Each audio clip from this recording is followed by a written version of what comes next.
আমন্ত্রণ জানাচ্ছি বিসিএন আপডেটে। জনপ্রিয় গায়ক জেমসের মেয়ে জান্নাতকে সামনে থেকে দেখলে হয়তো আপনিও এক মুহূর্তের জন্য থমকে যাবেন। বিভিন্ন সময় প্রকাশ্যে আসা ছবিতে জান্নাতকে দেখে ভক্তদের কৌতূহল এখন তুঙ্গে। মূলত তার চেহারা ও ব্যক্তিত্ব দেখে অবাক হয়েছে নেটিজেনরা। নগরবাউল জেমস বাংলাদেশের সঙ্গীতাঙ্গনের এমন এক নাম যাকে নতুন করে পরিচয় করিয়ে দেওয়ার প্রয়োজন নেই। মঞ্চে তার কণ্ঠ, গিটার আর নিজস্ব স্টাইল আজও লাখো ভক্তকে মুগ্ধ করে।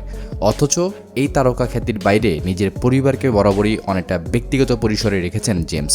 জেমসের প্রথম স্ত্রী রথির ঘরে রয়েছে তার 2 সন্তান, পুত্র দানিশ এবং কন্যা জান্নাতুল ফেরদৌস, যিনি জান্নাত নামে পরিচিত। জানা যায় ভাই বোন দুজনেই বিশ্ববিদ্যালয়ের গণ্ডি পেরিয়ে বর্তমানে নিজেদের জীবন নিয়ে ব্যস্ত সময় পার করছেন। তবে জেমসের মেয়েকে নিয়ে মানুষের আগ্রহটা একটু অন্যরকম, কারণ তারকা বাবার সন্তান হয়েও জান্নাতকে খুব বেশি আলোচনায় দেখা যায়নি। আর সে কারণেই বিভিন্ন সময় প্রকাশ্যে আসা তার ছবিগুলো সামনে এলে নতুন করে শুরু হয় কৌতূহল। বাস্তবে আসলে জেমসের মেয়েকে দেখতে কেমন? বিভিন্ন সময় প্রকাশ্যে আসা ছবিতে জান্নাতকে দেখা গিয়েছে মার্জিত ও ব্যক্তিত্বপূর্ণ উপস্থিতিতে। তার মধ্যে যেমন রয়েছে স্বাভাবিক সৌন্দর্যের ছাপ, তেমনই রয়েছে আধুনিকতার স্পর্শ ও আত্মবিশ্বাসী ব্যক্তিত্ব। অনেকের চোখেই তার চেহারার জেমসের পরিবারের সৌন্দর্যের ছাপও স্পষ্টভাবে ফুটে উঠেছে।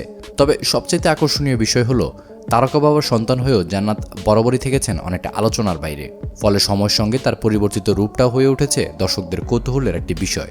শোনা যাচ্ছে মিডিয়ার জন্য নিজেকে প্রস্তুত করতে চলেছেন এই সুন্দরী। কেননা জেমসের মেয়ের সৌন্দর্য যেমন নজর কেড়েছে দর্শকদের, তার চেয়েও বেশি নজর কেড়েছে তার সংযত ও ব্যক্তিগত জীবনযাপন। আর সম্ভবত এই কারণেই জেমসের মেয়ে জান্নাতকে ঘিরে মানুষের মধ্যে তৈরি হয়েছে আবারও নতুন কৌতূহল, যা দিন দিন বেড়েই যাচ্ছে। এই ছিল আমার হাতে থাকা সর্বশেষ আপডেট। এতক্ষণ সঙ্গে থেকে ভিডিওটি দেখার জন্য আপনাকে বিশেষ ধন্যবাদ।